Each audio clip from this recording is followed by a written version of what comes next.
Hi friends, welcome back our YouTube channel. ಎಲ್ಲರೂ ಚೆನ್ನಾಗಿದ್ದೀರಿ ಅಂತ ಭಾವಿಸ್ತೀನಿ. ಎಲ್ಲರಿಗೂ ಹನುಮ ಜಯಂತಿಯ ಶುಭಾಶಯಗಳು. ಹನುಮ ಜಯಂತಿ ಯಾವ ಸಮಯ, ಯಾವ ಟೈಮಿಂಗ್ಸಿಗೆ ಆಚರಣೆ ಮಾಡಬೇಕು, ಹನುಮಂತನಿಗೆ ಏನು ಪ್ರಿಯವಾದ ನೈವೇದ್ಯಗಳು ಅಂತ ನೋಡೋಣ ಬನ್ನಿ. ಮತ್ತು ಹನುಮ ಜಯಂತಿ ಆಚರಣೆ ಮಾಡೋದ್ರಿಂದ ಲಾಭಗಳು ಏನು, ಪ್ರಯೋಜನಗಳು ಏನು ಎಂದು ತಿಳಿದುಕೊಳ್ಳೋಣ. ಹನುಮ ಜಯಂತಿ ವ್ರತವನ್ನು ಯಾಕೆ ಮಾಡಬೇಕು ಅಂದರೆ, ಮನೆಗಳಲ್ಲಿ ಗ್ರಹ ದೋಷ, ಪೀಡಾ ದೋಷ, ಏನಾದರೂ ಬಾಧೆಗಳಿದ್ದೆ ಮತ್ತು ತುಂಬ ದುಷ್ಟಶಕ್ತಿಗಳ ಪ್ರಭಾವ ಇದ್ದರೆ ಮತ್ತು ನಾವು ಜೀವನದಲ್ಲಿ ಗೊತ್ತಿಲ್ಲದೇ ತುಂಬ ತಪ್ಪುಗಳನ್ನು ಮಾಡಿದರೆ, ತಪ್ಪುಗಳನ್ನು ದಿನ ಮಾಡ್ತಾ ಇರ್ತೀವಿ, ಅದನ್ನು ನಿವಾರಣೆ ಮಾಡ್ಕೋಬೇಕು ಅಂದರೆ ಪ್ರತಿಯೊಂದು ಹಬ್ಬಗಳಲ್ಲಿ ನಾವು ವಿಶೇಷತೆಗಳನ್ನು ನೋಡಬಹುದು. ಅದನ್ನು ಆಚರಣೆ ಮಾಡೋದ್ರಿಂದನೂ ನಮಗೆ ಪ್ರತಿಫಲ ದೊರೆಯುತ್ತದೆ. ನಾವು ಎಲ್ಲ ಸಮಸ್ಯೆಯಿಂದನೂ ಹೊರಬರ್ಬೋದು. ಒಂದೊಂದು ಪೂಜೆಗೂ ಒಂದೊಂದು ನಿವಾರಣೆ ಇರುತ್ತೆ. ಅದು ಆಂಜನೇಯ ಜಯಂತಿಗೆ ತುಂಬ ಒಳ್ಳೆಯದು. ಆಂಜನೇಯ ಜಯಂತಿ ಪೂಜೆ ಮಾಡೋದ್ರಿಂದ ಆಂಜನೇಯ ಅವರಿಗೆ ಯಾವ ತಿನಿಸು ಅಂದರೆ ನೈವೇದ್ಯಕ್ಕೆ ತುಂಬ ಇಷ್ಟ, ಲಡ್ಡು ಅಂದರೆ ಆಂಜನೇಯ ಅವರಿಗೆ ತುಂಬ ಪ್ರಿಯವಾದದ್ದು.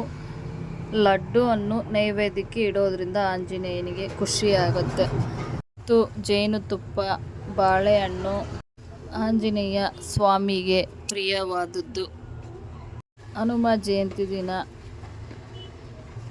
ಪಂಚಾಮೃತ ಮಾಡೋದ್ರಿಂದ ಒಳ್ಳೆಯದು.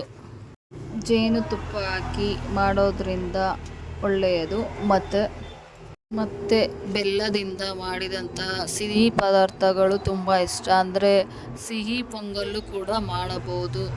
ಆಂಜನೇಯ ಸ್ವಾಮಿಗೆ ಕೆಂಪು ಹೂವು ಮತ್ತು ವೀಳ್ಯದೆಲೆ ಅಂದರೆ ತುಂಬ ಪ್ರೀತಿ. ಕೆಲಸಕ್ಕೆ ಮತ್ತು ಸಂತಾನ ಭಾಗ್ಯಕ್ಕೆ, ಕಂಕಣ ಕೂಡಿ ಬರೋದಕ್ಕೆ ಹರಕೆಯನ್ನು ಮಾಡಿ ಪೂಜೆ ಮಾಡುವುದು.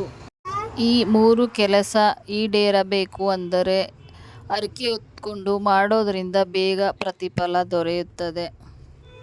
ಮತ್ತು ತುಳಸಿ ಹಾರ ಕೊಡ್ತೀನಿ ಅಂತಲೂ ಹರಕೆ ಮಾಡ್ಕೋಬೋದು. ಇದರ ಜೊತೆಗೆ ತುಂಬ ಮುಖ್ಯವಾದದ್ದು ಅಂದರೆ ಉದ್ದಿನ ಹಾರ, ವೀಳ್ಯದೆಲೆ ಹಾರ, ತುಳಸಿ ಹಾರ, ಉದ್ದಿನ ವಡೆ ಹಾರ, 108 ಉದ್ದಿನ ವಡೆ ಹಾರ ಕೊಡ್ತೀನಿ ಅಂತ ಹರಕೆ ಮಾಡಿ ಹರಕೆಯನ್ನು ಮಾಡಿಕೊಂಡ್ರೆ ತುಂಬ ನಿಮ್ಮ ಆಸೆ ಈಡೇರಿಕೆ ಬೇಗ ನೆರವೇರುತ್ತದೆ. ಮತ್ತು ಬೆಣ್ಣೆ ಅಲಂಕಾರ ಮಾಡಿಸ್ತೀವಿ ಅಂತ ಹರಕೆ ಮಾಡಿಕೊಂಡ್ರೂ ಅದು ಕೂಡ ಶೀಘ್ರ ಫಲ ಸಿಗುತ್ತದೆ. ಈ ರೀತಿ ಹರಕೆ ಮಾಡಿಕೊಂಡು ಹರಕೆ ತೀರಿಸೋದ್ರಿಂದ ಬೇಗ ಶುಭ ಫಲ ಸಿಗುತ್ತದೆ. ಈ ಥರ ಸಂಕಲ್ಪ ಮಾಡಿಕೊಂಡು ಮಾಡೋದ್ರಿಂದ ತುಂಬ ಒಳ್ಳೆಯದು. ಪೂಜೆ ಮಾಡಿ ಹನುಮ ಜಯಂತಿ ದಿನ ಎಲ್ಲರೂ. ಮತ್ತು ಯಾವ ಮಂತ್ರ, ಯಾವ ಥರ ಪೂಜೆ ಮಾಡಬೇಕು ಅಂತ ತಿಳಿಯೋಣ. ಹನುಮ ಜಯಂತಿ ದಿನ ಅಲ್ಲದೆ ಮಂಗಳವಾರ, ಶನಿವಾರ ಈ ಶ್ಲೋಕ ಹೇಳೋದ್ರಿಂದ ತುಂಬ ಪ್ರತಿಫಲ ಇದೆ. ಜೀವನದಲ್ಲಿ ತುಂಬ ಬದಲಾವಣೆ ಆಗುತ್ತದೆ. ಶ್ಲೋಕ ಈ ರೀತಿ ಇದೆ: ಮನೋಜಂ ಮಾರುತತುಲ್ಯ ವೇಗಂ ಜಿತೇಂದ್ರಿಯಂ ಬುದ್ಧಿಮತ ವರಿಷ್ಠಂ ವಾತಾತ್ಮಜಂ ವಾನದೂತ ಮುಖ್ಯಂ ಶ್ರೀರಾಮದೂತಂ ಶರಣಂ ಪ್ರಪದ್ಯೆ. ಈ ಶ್ಲೋಕವನ್ನು ಸಣ್ಣ ಮಕ್ಕಳಿಗೆ ಹೇಳ್ಕೊಡೋದ್ರಿಂದ ಅವರು ನಿದ್ದೆನಲ್ಲಿ ಬೆಚ್ಚಿ ಬೀಳ್ತಾರೆ ಮತ್ತು ಭಯ ಬೀಳ್ತಾರಲ್ಲ, ತುಂಬ ಒಳ್ಳೆಯದು. ರಾತ್ರಿ ಮಲಗುವಾಗ ಮತ್ತು ಬೆಳಗ್ಗೆ ಎದ್ದೇಳುವಾಗ ಈ ಶ್ಲೋಕವನ್ನು ಹೇಳಿಕೊಡಿ.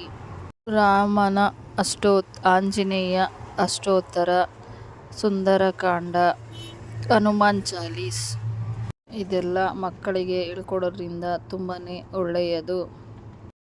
ಓದೋದಕ್ಕೆ ಬರಲ್ಲ ಅನ್ನೋರು, ಓದೋದಕ್ಕೆ ಕಷ್ಟ ಆಗೋರು ಈ ಮಂತ್ರವನ್ನು 108 ಬಾರಿ ಹೇಳಿ ಓಂ ರಾಮದೂತಾಯ ನಮಃ ಅಂತ 108 ಬಾರಿ ಹೇಳಿಕೊಳ್ಳಬಹುದು. ಆಂಜನೇಯ ಸ್ವಾಮಿಯವರ ಅನುಗ್ರಹ ಸಿಕ್ಕೇ ಸಿಗುತ್ತದೆ. ಆಂಜನೇಯ ಸ್ವಾಮಿಯವರಿಗೆ ಕೇಸರಿ ಕುಂಕುಮ ಅಂದರೆ ತುಂಬ ಇಷ್ಟ. ಕೇಸರಿ ಕುಂಕುಮ ಎಲ್ಲ ಗಂಧಿಗೆ ಅಂಗಡಿಗಳಲ್ಲೂ ಸಿಗುತ್ತದೆ. ಅದನ್ನು ತಗೊಬಂದು ಆಂಜನೇಯ ಸ್ವಾಮಿಗೆ ತಿಲಕವನ್ನು ಮಾಡಿ ನಾವು ಮತ್ತೆ 5 ಬತ್ತಿಗಳಾಕಿ ದೀಪ ಹಚ್ಚಿ ಬೆಲ್ಲ ದೀಪನೂ ಹಚ್ಚಬಹುದು. ಈ ರೀತಿ ಮಾಡಬಹುದು ಪೂಜೆ. ದೀಪವನ್ನು ಕೊಬ್ಬರಿ ಎಣ್ಣೆಯಿಂದ ಹಚ್ಚಿದರೆ ಮನೆಯಲ್ಲಿ ಶುಭ ಫಲ ಸಿಗುತ್ತದೆ. ತುಪ್ಪದ ದೀಪವನ್ನು ಹಚ್ಚಿ ಕೂಡ ದೀಪಾರಾಧನೆ ಮಾಡಬಹುದು. 5 ಜಾತಿಯ ಎಣ್ಣೆಗಳನ್ನು ಮಿಕ್ಸ್ ಮಾಡಿ ಕೂಡ ದೀಪವನ್ನು ಹಚ್ಚಬಹುದು. ಈ ರೀತಿ ಮಾಡೋದ್ರಿಂದ ತುಂಬ ಒಳ್ಳೆಯದಾಗತ್ತೆ. ಈ ವಿಡಿಯೋದಲ್ಲಿ ತಿಳಿಸಿರೋದು ನಿಮಗೆ ಸುಲಭವಾಗಿ ಪೂಜೆ ಮಾಡುವ ವಿಧಾನ ಎಲ್ಲರಿಗೂ ಇಷ್ಟ ಆಗುತ್ತೆ ಅಂತ ಅಂದ್ಕೊತೀನಿ. ದೇವರು ಎಲ್ಲರಿಗೂ ಒಳ್ಳೇದು ಮಾಡಲಿ, ಎಲ್ಲರ ಆಸೆ ಕನಸು ಈಡೇರಲಿ. Thank you for watching my video. Like ಮಾಡಿ, ಸಬ್ಸ್ಕ್ರೈಬ್ ಮಾಡಿ. ದೇವರು ಎಲ್ಲರಿಗೂ ಒಳ್ಳೇದು ಮಾಡಲಿ. ನಮಸ್ಕಾರ.